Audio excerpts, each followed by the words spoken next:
All right, shalom, shalom. First and foremost, as always, I'm going to start off by giving Kal Halal Yamla, Yahweh Bahashim, Yahushai Bahashim Chakwadash, which in the Paleo Hebrews is say, praise to the Heavenly Father in the name of His only begotten Son, in the name of the Holy Spirit, and double honor to the apostles and elders of great millstone who rule and teach well, where I learned this truth from Him, may peace, mercy, and blessings be upon the hopeful elect that believe in His truth and sincerity.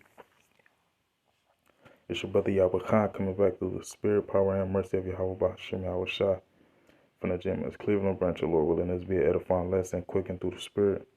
Just want to speak on the sin which doth so easily beset us, which that's quoting the book of Hebrews, the 12th chapter. And I'm going to read it real quick.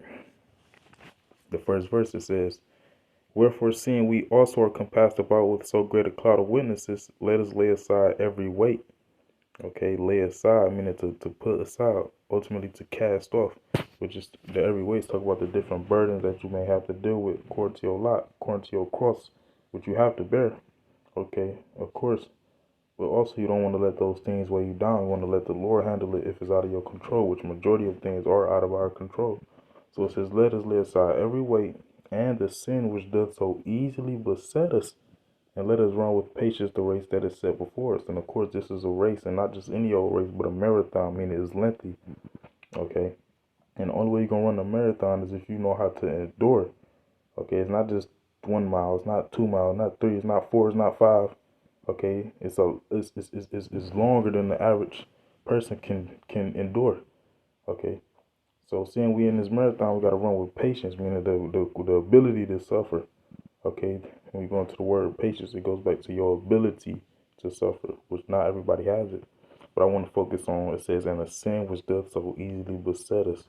Okay, let's go into this word, beset, to get a better understanding. Doth so easily beset is in the blue letter G2139. Strong's G 2139. Hyperistatas. Hyperistatas. Euperistatas. Euperistatas. It says what? Skillfully surrounding. Okay. And this is the only time this word is used in the scriptures. It says skillfully surrounding. Okay. Well standing around, i.e., a competitor. Okay. And dwelling in this present evil world, mainly in America, also known as Babylon the Great, which is known as the valley of the shadow of death. Okay. A land of darkness, is as darkness itself. Quoting various scriptures, is wickedness everywhere, is witchcraft everywhere. It is not hard to get caught up in it. Okay. Majority, if not all brothers, family members, they don't believe in the truth. So guess what? They are Satanists. And anybody that don't believe in Yahweh Bashim Shah is a Satanist, which goes back to the Hebrew word, or go back to Satan, which goes back to the Hebrew word Shaitan, which is an adversary, meaning what? They are against everything that's righteous. So that makes them what? Satanists. Okay, adversaries to the Lord. Okay. But going back to the point I was making, majority, if not all of brothers' families, okay, a lot of brothers, a lot of the women brothers deal with all the brothers' jobs.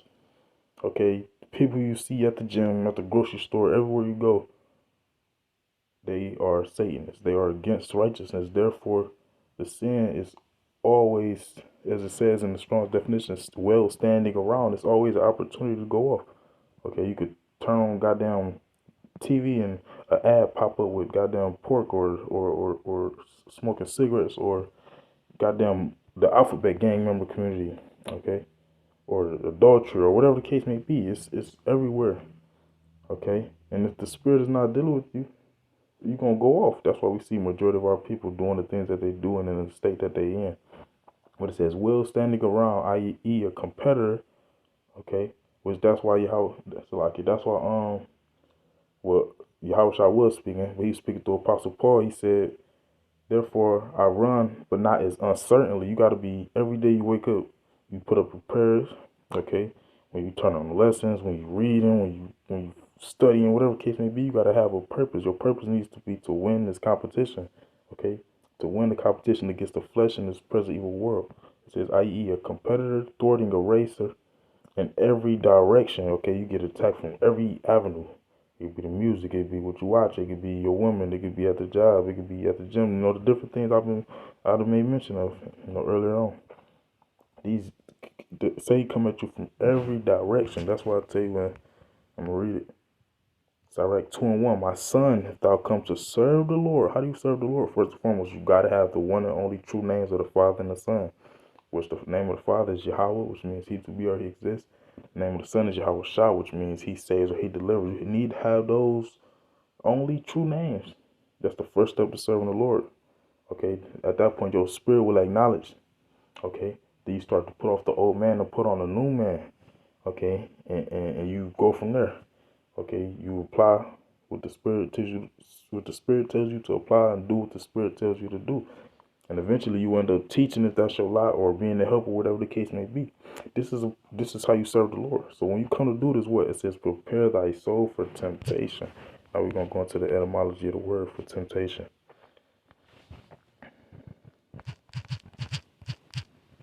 It says what? Temptation. The act of enticing someone to sin. Okay. Also an experience or state of being tempted. And we know that the scriptures, the Bible, it titles the spiritual demon Satan as what? The tempter. Okay, we're gonna prove that. Let's go to Luke the 4th chapter. Okay, which this account is found in all the gospels. Okay. Or specifically Matthew, Mark, and Luke. It may be in John, I could be mistaken. When you read in Matthew, okay, as a matter of fact, it says it here. What's it like here? I don't know, matter of fact, it's in Matthew. Real me, Bible Bashar. I want to make this point because it says an act of enticing someone to sin. Okay, that's what temptation is. We go to etymology. Okay, but who was in control of that act, of those different things? Okay, Matthew 4:1. Then was Yahweh led up of the Spirit into the wilderness to be tempted of who? Of the devil. Okay, and when he had, and this is speaking of the spiritual demon Satan, and it's not somebody with the pitchfork and the horns out his head and the long ass tail and he underground burning souls for eternity. No, it's speaking of an angel, the top left-handed angel. Okay. In verse 2 it says, and when he had fasted 40 days and 40 nights, he was afterward and hungry. And when the tempter came to him, who was the tempter? Speaking of the devil. Okay. And we also, when you read this account, it goes, when you read in Luke the 4th chapter, it tells you Satan told Yahweh Shah all basically the power of the earth was given unto him, and he could give it to whosoever he will, showing you that this present evil world we live in is in control, or is being controlled by the spiritual demon Satan through his physical counterpart, which the Bible tells us it's the Edomites. So it says, and when the tempter, Matthew 4:3, and when the tempter came to him, he said, if thou be the Son of God, command that these stones be made bread.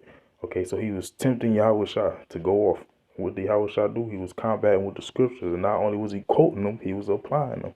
Because you could quote the scriptures, but if you don't apply them, then the fact that you quoted them comes to naught, because you didn't apply them. That's why Yahweh Shah said, whosoever heareth my words and doeth them, I would liken him unto a wise man. But not to get too far astray from the main point, the spiritual demon Satan will tempt you in many ways. Okay, in many ways. I go back to Sirach 2. I'm gonna read that verse again. Sirach 2:1. It says, my son, if thou couldn't serve the Lord, prepare thy soul for temptation. So if you're going to serve the Lord, you're going to try to put off the old man. You're going to depart from wickedness and try to be righteous to the best of your ability. Try to be like Yahweh Shah. You need to be prepared to be put in situations where you're going to have the urge to go off. Why do we have the urge to go off? First and foremost, because we dwell within this flesh. And going back to the main point, it's the sin that does so easily beset us. Let's go back to the blue letter. The blue letter definition for the word easily beset. Okay. G2139, it says what? Skillfully surrounding. These devils have skillfully, carefully thought out. The scriptures tell you how they accomplished a diligent search. They carefully schemed and put together the system we see today. There's no coincidence why you see a lot of men walk around dressed like women, a lot of women dressed like men. Okay, majority of our people they on drugs, And I'm just, and not just the hardcore, but you also got the different foods, the McDonald's and things like that. It's all a part of the sin skillfully surrounding us, and it was all by design of the wicked elite to keep Jake bugged out and in the mindset of going off. Okay, just skillfully surrounding.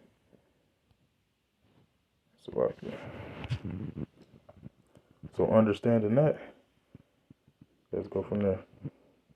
Because when you get put in these different situations, you can't be thinking, why am I going through this? Why do I keep fighting these spirits? Because you're gonna battle spirits. You can pray and fast to get them off, but some spirits are just gonna come back. And some spirits might not leave you. You might have to deal with them until the Lord come back. It might be a thorn in the flesh. Okay, but what, all in all, let's read this. Because the scripture say what? Think it not strange. That's like it. Matter of fact, 1 Peter 4. I'm going to get a couple more. I'm going to close out. This is through the Spirit. I was dwelling on 1 Peter 4 and 12. It says, what share the sufferings of Mashiach? Because once again, Yahweh Shah was tempted. Okay? And so on and so forth. A lot of things Yahweh Shah went through, the elect going to go through. Not to the same degree, but they will go through it. They will taste of the persecution, being tempted. Some of the elect will be put to death. And then in turn, or in return, they're going to receive the honor, the praise, and the glory, just like Yahweh Shah. But once he gets his first. So it says 1 Peter 4 and 12, beloved, think it not strange concerning the fiery trial. Let's go to the word trial. First I'm going to the word strange. So like in G3579, it says zenizo. It says to surprise. The second definition is the point when you do it according to the context. It says to surprise or astonish by the strangeness and novelty of a thing, to think strange, to be shocked. Now, of course, we in the flesh, certain things, certain situations and temptations you face, you might be like, damn, that really happened. That woman really tried to deal with me knowing she had a man, but she told me she did have a man. Then the spirit of reveal it to you and things like that. You be like, damn, why that? But then you come to the realization, my son, thou come to serve the Lord, prepare thy soul for temptation. Prepare me to get ready. Okay? We're going to be constantly be tried, constantly be tested. You can't think it's strange, even though, you're in the flesh, but for the most part, you want to be prepared, you want to be on guard. But let's go into the word fiery trial, G4451. It says purasis, Strong's G 4451. Purosis. It says what, which that's where you get the English word pyro, okay, which is basically fire.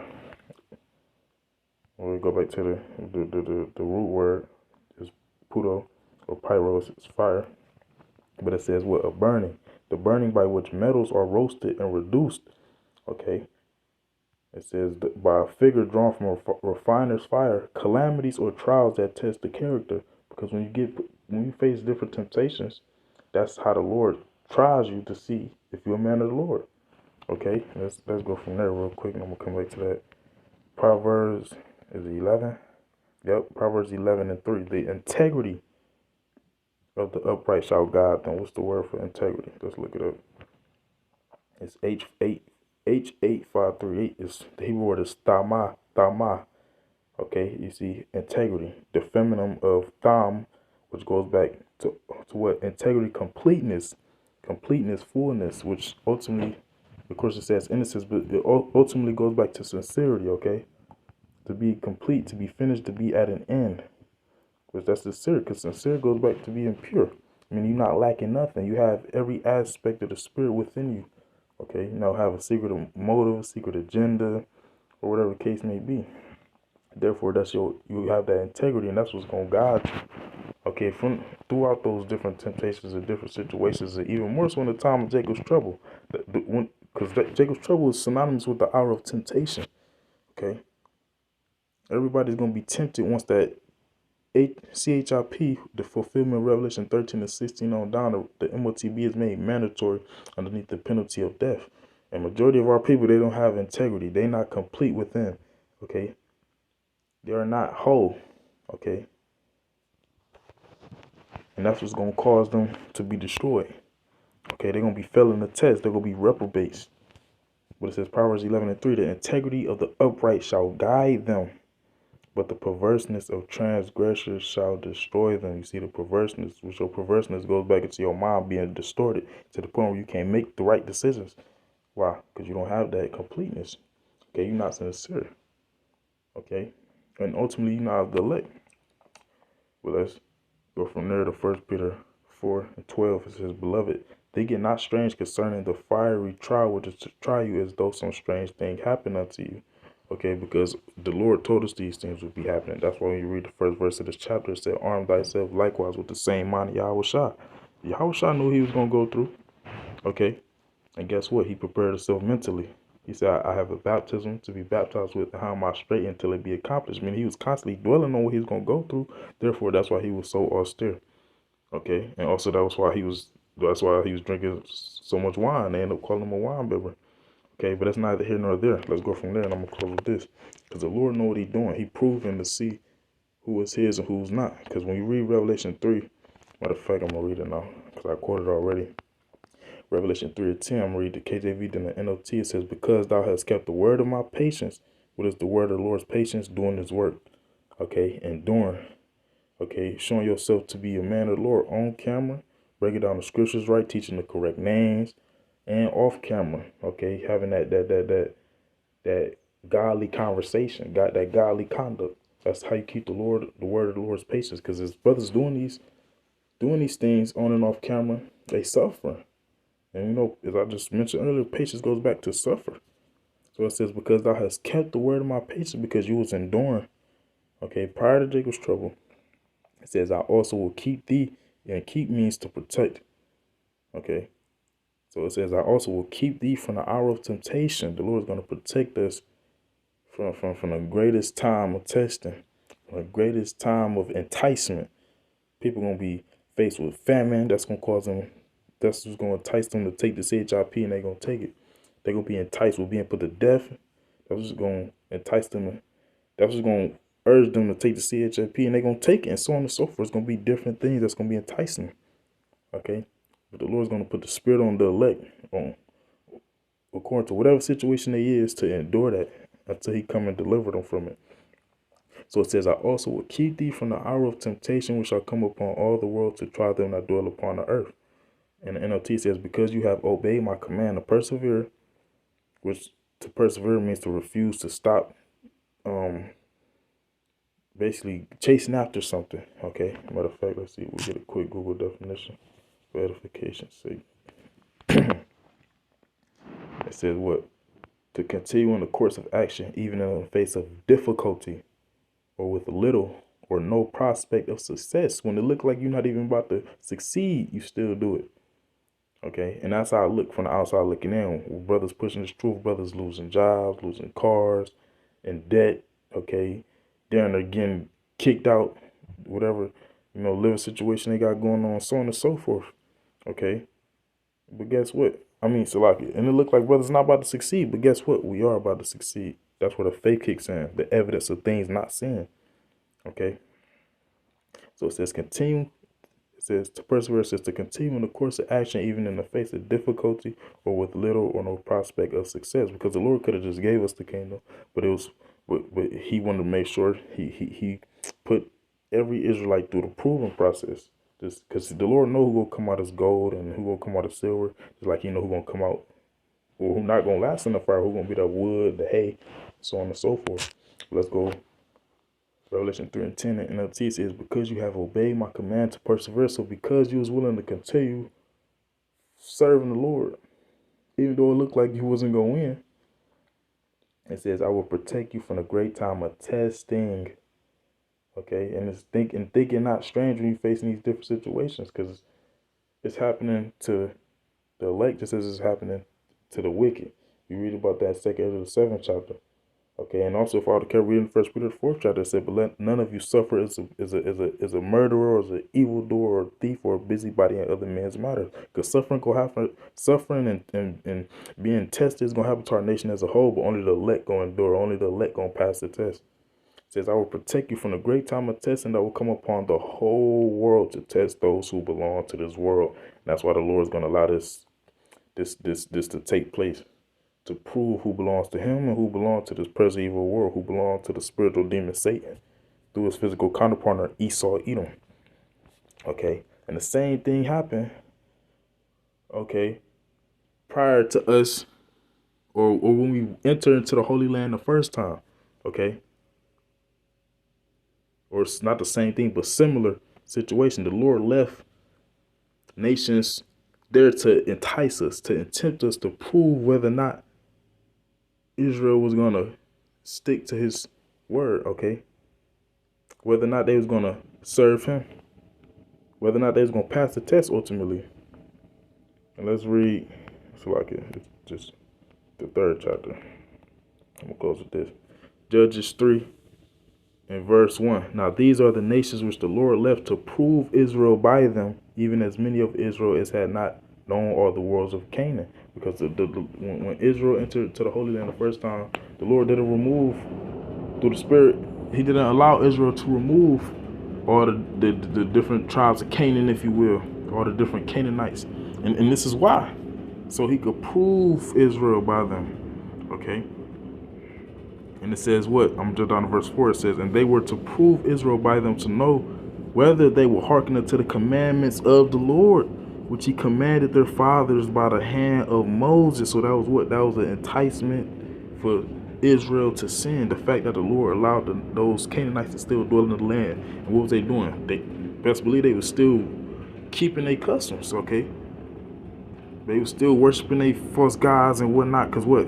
Verse 5, and the children of Israel dwelt among the Canaanites, Hittites, and Amorites, and Perizzites, and Hivites, and Jebusites, and they took their daughters to be their wives, and gave their daughters to their sons, and served their gods. Okay? They was enticed, and guess what? They failed the test over and over again. When you read the book of Judges, it's a reoccurring thing. Okay, Israel will go off, follow after the heathens that was round about them. The Lord will raise up a deliverer to come and deliver them and set them back in order. And the same thing is happening now. Okay, only difference is the deliverer, the presence of the Yahweh Shah is felt before he returns. Therefore, those that's meant to be delivered, they're going to turn to him before he returns. The rest, they're going to continue to follow after the ways of the heathen. Okay, the ways of the devil specifically. They're going to continue to be Satanists, and they're not going to be delivered, but rather they're going to be destroyed. So, Lord willing, this all made sense, and it was edifying through the Spirit. Closing, I'm going to say, Kahalayim La Yahweh Bahashim, Yahweh Shah Bahashim Chakodash. Which in the Palo Hebrews to say all praise to the Heavenly Father in the name of his only begotten Son, in the name of the Holy Spirit, and double honors to the apostles and elders, the great millstone who rule and teach where I let this truth from. May peace, mercy, and blessings be upon the hopeful elect that believe on his truth and sincerity. Till next time I say, Kwame Ashala, Bible Paul. Shalom.